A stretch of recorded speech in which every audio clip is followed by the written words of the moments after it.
Hi everyone, welcome back to my YouTube channel. This is Dr. Ruby and today's class is on Piaget's theory of cognitive development. In our previous classes, we have covered the meaning, nature, scope and importance of educational psychology. We have also explored Pavlov's classical conditioning, Skinner's operant conditioning, and Watson's behaviorism. We have further taken class on the difference between classical and operant conditioning so that you are thorough with these theories and know the difference between the two. You can find the links to those videos in the description below. In today's class, we will break down Piaget's cognitive development theory into simple terms with examples so that you can gain a clearer understanding of how children's thinking evolves at different stages. If you are yet to subscribe to this channel, please subscribe now and press the bell icon to get notified every time I upload a new video. Now, let us start by understanding what cognitive development is. Cognitive development is all about how our thinking changes over time. It is the growth and refinement of our abilities to think, understand, reason, solve problems, and remember things. And this is not just about getting more information into our head. It's about how our thinking processes evolve as we mature. For example, think about a baby. At first, they might just react to sensory experiences like the sound of a bell or the taste of milk. They don't yet understand complex ideas like cause and effect or past and future. But as they grow old, their ability to process these concepts get more sophisticated. They start to realize that crying can get them what they want, or that a hidden toy still exists even if they can't see it. All these changes, this progress, is what we mean by cognitive development. Understanding this is crucial, especially for educators and parents, because it helps us see where a child is and in their thinking journey.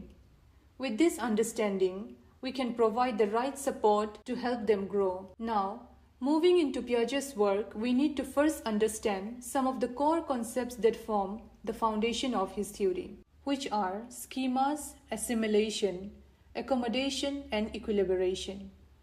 These are like the building blocks of his theory. So, now let us break them down. Think of schemas as mental frameworks or blueprints that helps us organize and interpret information. They are like little file folders in our brain where we store information about different experiences and objects. For example, if a child has a schema for a dog, it might include traits like 4 legs, fur, and barks. So when they see a new dog, they recognize it as a dog because it fits their existing schema. Next, assimilation. Assimilation is when we take in new information and fit into our existing schema. It's like adding a new node to an already existing file folder. For example, when a child sees a small fluffy dog, they might instantly recognize it as a dog because it matches their schema of a dog. The 4 legs, fur, and barking. They are using what they already know to understand something new. Next, accommodation. Sometimes new information doesn't quite fit into our existing schemas, and this is where accommodation comes in. Accommodation is when we change our schemas or create new ones to incorporate this new information. Imagine a child sees a cat for the first time and calls it a dog because it also has 4 legs and fur. When they are corrected, they adjust their schemas to differentiate between dog and cat. This is accommodation, modifying their understanding to accommodate new experiences. Next, equilibrium. Equilibrium is the process that balances assimilation and accommodation to create a stable understanding. When our experiences align with our schemas, we feel balanced and in a state of equilibrium. But when something doesn't fit, we feel confused, which pushes us to learn and create a new balance. For example, when children learn that not all four-legged animals are dogs and that some are actually cats, they go through a period of confusion, disequilibrium, until they adjust their schemas and restore equilibrium. These core concepts are like the foundation of a house. They support everything else in Piaget's theory and explains how children build knowledge from their experiences. Now, let us take a moment to talk about the man behind this groundbreaking theory, Jean Piaget. Jean Piaget was a Swiss psychologist who initially started his career in natural sciences. His shift towards psychology was sparked by his curiosity about how children think differently from adults. He noticed that children of different ages consistently make different types of mistakes on cognitive tasks, leading him to believe that their thinking was fundamentally different. Piaget's work was groundbreaking because he was one of the first to suggest that children are not just mini adults who know less. Instead, they think in completely different ways. He proposed that cognitive development is not about acquiring more information, but rather about a fundamental transformation in how we think and process information as we grow. His theory laid the groundwork for modern child psychology and education, influencing everything from classroom teaching methods to parental guidance strategies. So, what exactly is Piaget's theory of cognitive development? In simple terms, Piaget proposed that children move through 4 distinct stages of cognitive development. Each of these stages represent a different way of thinking and understanding the world, and they occur in a fixed order. Importantly, Piaget argued that all children go through these stages in the same sequence, but the age at which they do so can vary. The stages are more than just milestones. They represent qualitatively different way of thinking. As children move from one stage to another, they don't just know more, they think differently. These stages are the sensory motor, pre-operational, concrete operational, and formal operational stages. Now, let us understand each of these 4 stages. The sensory motor stage. This is the first stage of cognitive development, covering the first 2 years of a child's life. During this time, infants learn primarily through their senses, seeing, touching, hearing, and tasting, and their motor activities. They begin to understand the world by coordinating sensory experiences like seeing or hearing with physical actions. This is a period of rapid cognitive growth where babies transition from reflexive instinctual actions at birth to the beginning of symbolic thought towards the end of the stage. One of the most critical developments in this stage is object permanence. The understanding that objects continue to exist even when they are out of sight. Before this concept is developed, if you hide a toy under a blanket, the child will think that the toy has simply disappeared. However, as they grow, they start searching for the hidden toy, indicating they understand it still exists. This milestone generally emerges around 8 to 12 months and is foundational for memory development. Next is the cause and effect relationship. Infants learn that their actions can cause things to happen. For example, if they shake a rattle, it makes a sound. This realization is crucial as it forms the basis of understanding causality, which is essential for later complex reasoning and problem-solving skills. Now, Piaget further divides this stage into 6 sub-stages to provide a more detailed picture of how cognitive skills evolve in infancy. Reflexive schemas, which is 0 to 1 month. Newborn reflexes such as sucking and grasping are the primary means of interaction with the environment. Primary circular reactions, 1 to 4 months.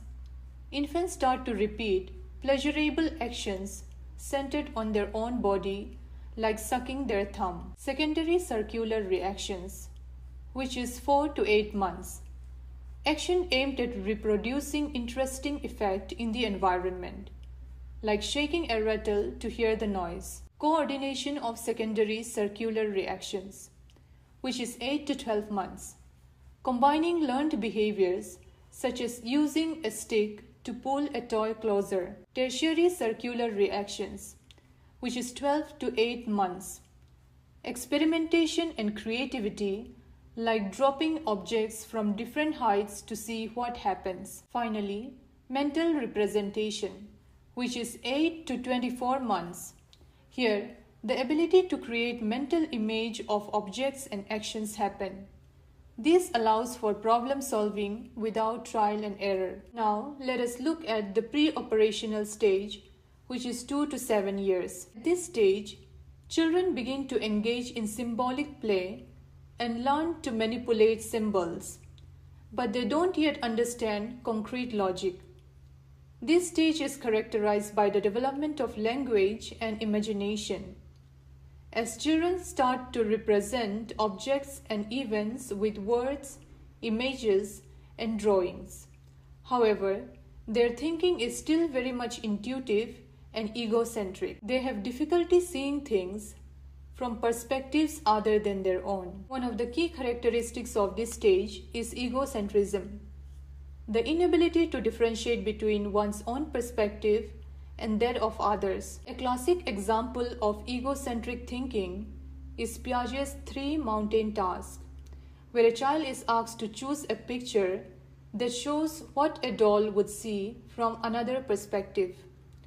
Children in this stage typically choose the picture that shows their own view, demonstrating that they cannot yet conceptualize viewpoints different from their own. Now, another characteristics at this stage is animistic thinking, where children believe that inanimate objects have feelings, thoughts, and intentions.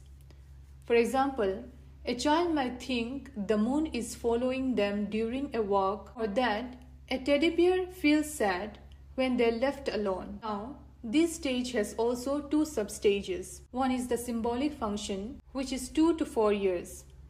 At the beginning of this stage, children start to use language to represent objects that are not physically present. They can engage in pretend play, like using a banana as a phone or imagining a doll as a real baby. Next is the intuitive thought stage, which is 4 to 7 years. During this period, children become curious and ask a lot of why questions. Although they are beginning to use primitive reasoning, they still focus on one aspect of a situation and struggle with understanding the concept of conservation. Let us understand what conservation is. If you pour the same amount of water into 2 different shaped glasses, one short and wide and the other tall and thin, children in the pre-operational stage are likely to say the taller glass has more water because it looks fuller. They have not yet developed the ability to understand that quantity remains the same despite changes in shape or appearance. Now, moving on to the concrete operational stage, which is 7 to 11 years. This stage marks the beginning of logical and operational thought. In this stage, children start to think logically about concrete events. They begin to understand the concept of conservation, that quantity doesn't change even when its shape does, and can mentally manipulate information. However, their thinking is still very concrete. They struggle with abstract and hypothetical concepts. One of the significant developments in this stage is mastering the concept of conservation. Children begin to understand that altering an object's appearance doesn't change its fundamental properties. For example, if you flatten a belly of clay, it still has the same amount of clay as before, even though its shape has changed. This ability shows a significant step in logical thinking and understanding reversibility. Reversibility is the understanding that objects can be changed and then return back to their original form. For example, if a child understands that 4 plus 4 is equal to 8, they also understands that 8 minus 4 is equal to 4. This is a key development because it marks the ability to think through steps both forward and backwards. Another important development is the ability to decenter or consider multiple aspects of a problem rather than focusing on a single feature. For example, when sorting objects' size and color, children can simultaneously understand both dimensions, showing a more complex level of thinking. Now, children at this stage also learn to classify objects by multiple categories and arrange them in order by size, length, and other criteria. They develop skills for hierarchical classification, understanding the concept of subclasses and class inclusion. For example, dogs and cats are different kinds of animals. Now, coming to the formal operational stage, which is 12 years and beyond. This stage is the final stage of Piaget's theory and involves the development of abstract and scientific thinking. At this stage, individuals can think logically, not just about concrete experiences, but also about abstract and hypothetical situations. They can reason about possibilities, think about moral, philosophical, ethical, social, and political issues that require theoretical and abstract reasoning. One of the key characteristics of this stage is the abstract thought. Teenagers and adults at this stage develop the ability to think about abstract concepts that are not tied to concrete physical experiences. For example, they can consider ideas like freedom, justice, and equality without needing to tie these concepts to personal experience. They can engage in hypothetical reasoning and ask what-if kind of questions. Another key characteristic is the hypothetical deductive reasoning. This is the ability to systematically think about all potential outcomes for a given situation and deduce what is the best course of action. For example, in scientific reasoning, they can create a hypothesis, design experiments to test their ideas, and consider alternative explanations for their results. Moral reasoning. Adolescents at this stage also develop a deeper understanding of ethical and moral principles and can evaluate situations based on abstract principles of right and wrong. This development allows them to grapple with complex moral dilemmas like whether it is right to steal to feed a starving family. The ability to think about thinking, metacognition, also emerges during this stage.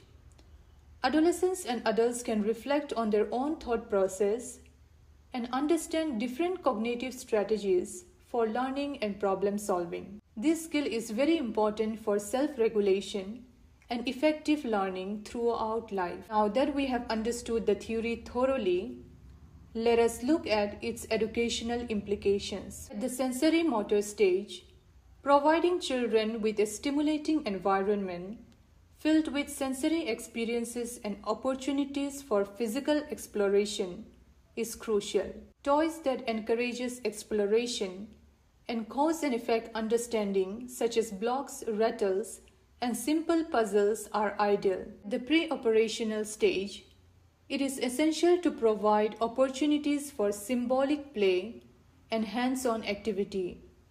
Visual aids, storytelling, role-playing, and the use of manipulatives like blocks and shapes can be particularly beneficial in helping children understand abstract concepts through concrete examples. During the concrete operational stage, teaching should focus on concrete, hands-on learning activities that allow students to manipulate and experiment with objects. Finally, at the formal operational stage, teachers should challenge students with complex problems, encourage debate, and engage them in critical thinking exercises. Project-based learning discussions around moral and ethical dilemmas, and opportunities for independent research can all help students develop higher order thinking skills. So that was all on Piaget's theory of cognitive development. I hope you liked the video.